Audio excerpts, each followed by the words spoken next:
part 2 of escaping a narcissistic sociopath.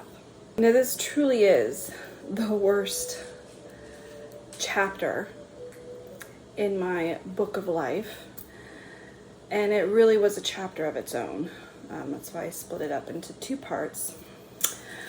And so when I realized I needed to get out and end divorce, and I had the opportunity to do so when he was deployed, that didn't obviously sit well with a lot of people who I had lied to for years about my marriage. So they immediately looked at me as the bad one, which I didn't understand at the time. It made me angry. I should have had loyal friends and family, but I didn't.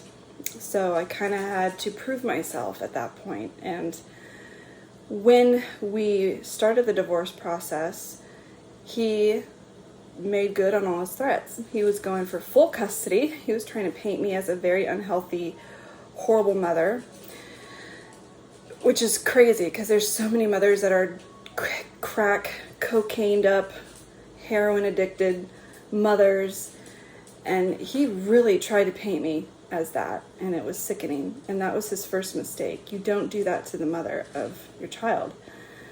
I look back on that, and if he would have fought it like a responsible, mature father, he would probably still have every other weekend. We would have a normal relationship, parenting our child together. There's so many millions of other dads that are in that situation doing just fine. Probably in worse divorce stories too. But he's not. He is a narcissist, and he doesn't like losing. So he made good on all his threats, and I had to buckle up and be prepared to fight that. And it was a very long, drawn out, about a 2-year divorce trial process before it was finally official, because he would make sure he would change his lawyer at the very last time, at the very last moment, which would give him additional time. So this is the way he was able to just drag it out and drag it out. He knew what to do. He manipulated the system, and it was hard. But thank God I was able to take my daughter and relocate. I had a new job. I was going to start over, and my whole life was her. I was fighting for her, battling the courts for her, beginning a career from dirt with 0 family or friend support. I only had one friend who supported me from the beginning, and nothing else. And it was hard.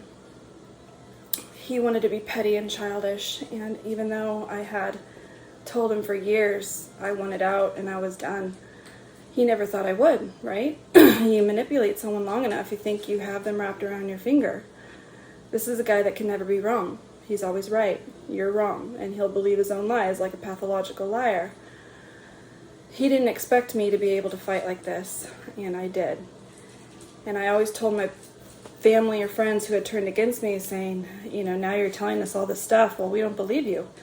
You've been lying to us all this time, so clearly the sob stories that your ex is telling us must be true. And narcissists are really good at telling stories, playing the victim. He's been playing the victim ever since then. He'll probably continue living his life playing the victim and wonder why he doesn't always get what he wants, because people that are always the victim never get what they want. And I would tell my family, well, if I am not a good mother, then the courts will see that. If I'm not meant to take my daughter and run from this sociopath, then it won't happen. I'm a spiritual woman, and the truth always comes out. Good guys win, and everything will be made known. He will show his true colors. I will not be there to protect or lie to my family and friends about my marriage or who he is. He will unveil who he really is, and everything will come to light. And that's exactly what happened. So once the divorce was final, he remarried like the next weekend. He had lied to the courts about having another relationship and showing our daughter around that relationship. There was a rule where you can't show, your daughter around another significant other. I, of course, had moved on as well with another, and I made sure to follow that rule tooth and nail, because I knew that I don't want to go against the court. That's the last thing you want to do. He, of course, wasn't honoring that the whole time, and I was asked if I wanted to pursue that and take legal action for that lie. But I saved my money for other things that I knew he would do. So either or, he got married. Week after, our divorce was final. And all I had to do was honestly sit back and watch his life unfold and his mask come off and him collect more victims, more lies, and it all came out. And of course, again, these people are really good at telling stories and playing the victim and twisting it to make you think that, no, it's not me, it's them. It's never me. It's always someone else. Well, they refuse to see the truth right in front of their eyes. So he was in jail for over a year for what he did to that poor woman.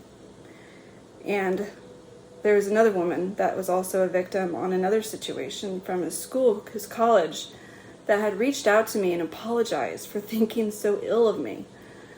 Because he just loves to trash talk me. He has no life outside of me. And that is where you fail when you're fighting a divorce with a child. It needs to be all about the child, not about your vendetta against the other. You need to fight for what's right. And taking a little girl from her mother 100% is insane. No one would agree with that. And I'm sure it's even lawyers talked him out of it, but he does what he wants. You could have fought this maturely, and that wasn't done. So it was unfortunate, but it was a long few years of litigation through the courts and just harassment through the courts, suing me for anything he could think of just to bring us back to court. I racked up money to pay all my legal fees. I currently have a lawyer on retainer for more harassment around the bend. It is insane that this guy seems to not be able to get over me. The obsession is me.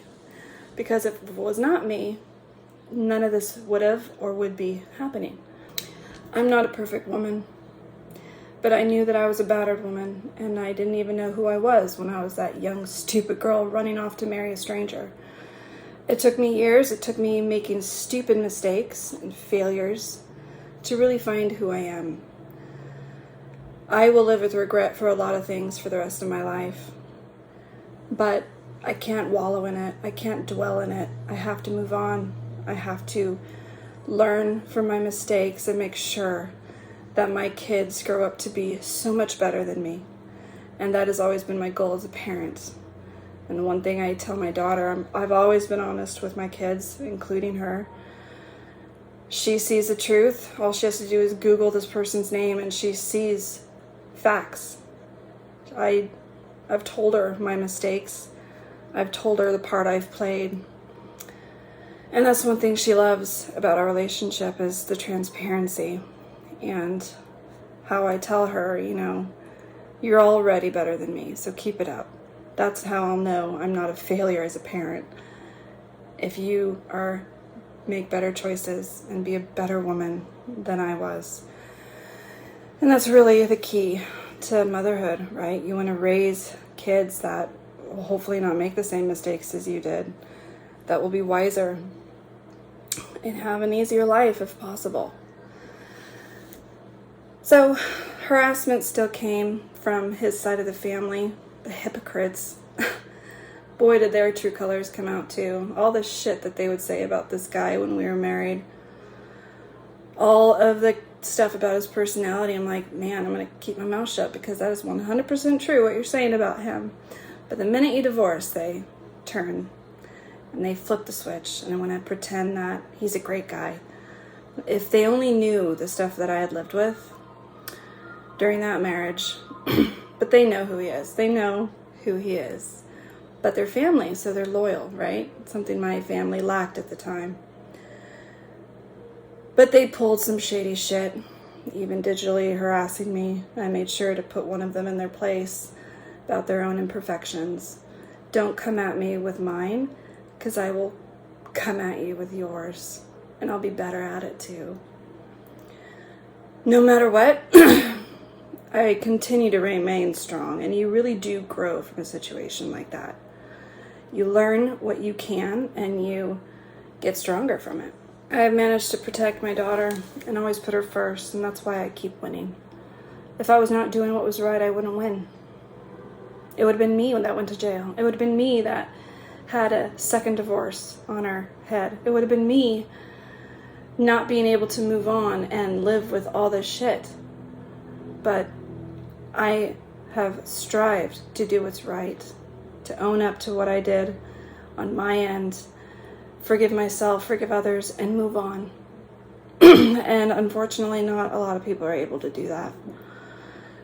They don't see the danger that they have if they do. In this situation, he was very mentally a dangerous person to be around. The manipulation, the twisted stories, the physical abuse a lot of these victims had to endure.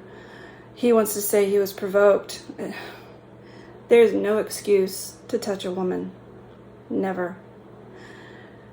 And even being recorded threatening the life of a prosecutor, and you're on the phone, and the jailhouse phone that's always being recorded, and then you're asked in court, did you say this? And you still say no, even though it was recorded and you can hear what you're saying, and you'll still deny that that was true. That's how mental this person is. He actually believes the stories he says in his head. It's very dangerous and unstable, and I made sure to protect my daughter as much as I could from someone that needs medical help. I don't know if there will ever be healing when it comes to this. She's already on her way to being 18. At this point, it would be stupid to pursue any more legal stuff because she's a teenager. When she's 18, no doubt that they will reconcile, and there'll be all kinds of conversations. The relief that I have as a mother is that I've always told her the truth. I've always been open. I've always let her see, read, ask anything from me. And there's going to be nothing that she doesn't already know. She'll know what I did and did wrong in the situation, and she'll know what I did right. A lot of it is documented, and you can't pretty much deny evidence of the things that this person has committed and done. I hope they have healing someday when she's a woman, but this person needs help, and I don't know if he'll ever get it. A lot of time narcissists or sociopaths, they have to have this thing in their brain that triggers the need for healing, and most of the time that never happens, and it's unfortunate. But I'll keep praying for my daughter's sake. But she has grown up with a man that she's known since she was 1, so he's a father to her, and I'm thankful for the father bonding that they have. She's never lacked in having a dad, and that's been very important, and I've been thankful for that. She has 2 younger brothers. Our life is blessed. Our life was hard for so many years, but God has blessed me through my endurance and perseverance, for my humility, for me growing from my mistakes. God blesses you. It took a while. I didn't know if that would ever happen. I deserved everything that was coming my way, but once the blessings started pouring in, I was nothing but thankful. I've had to deal with my own fair share of therapy, and I've been willing and mature enough to know that I need it. There was a lot of mental damage that was done throughout the years, and I needed healing. I didn't know who I was. I didn't value myself. I just submitted to any kind of authority that came my way because that was kind of my upbringing, and I submitted to the wrong authority on numerous occasions. So I had to find out who I was, take a stand. There's things that I've made clear in my second marriage of things that I will never allow or never do or never stop doing. And my husband has been nothing but supportive and encouraging that kind of independence.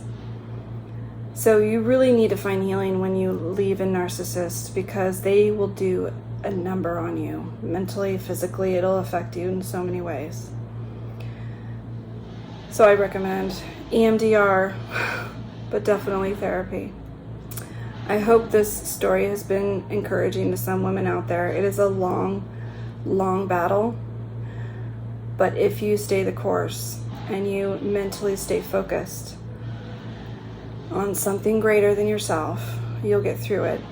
And if you do it right, if you are the one that is innocent here, or you've admitted to your mistakes and you're fighting to do what's right, then you will win. Good always wins in the end. And that was just one nasty chapter of my life. And now I'm on to amazing chapters. There's always going to be seasons in your life that are stormy, but they don't last forever, just like winter doesn't. And you'll get through it. And just appreciate the seasons that are wonderful when you're in them. And be prepared for those that are going to be bumpy, because it's inevitable. It's part of life. I wish you guys the best, whoever's watching, who needed to watch this. You'll get through.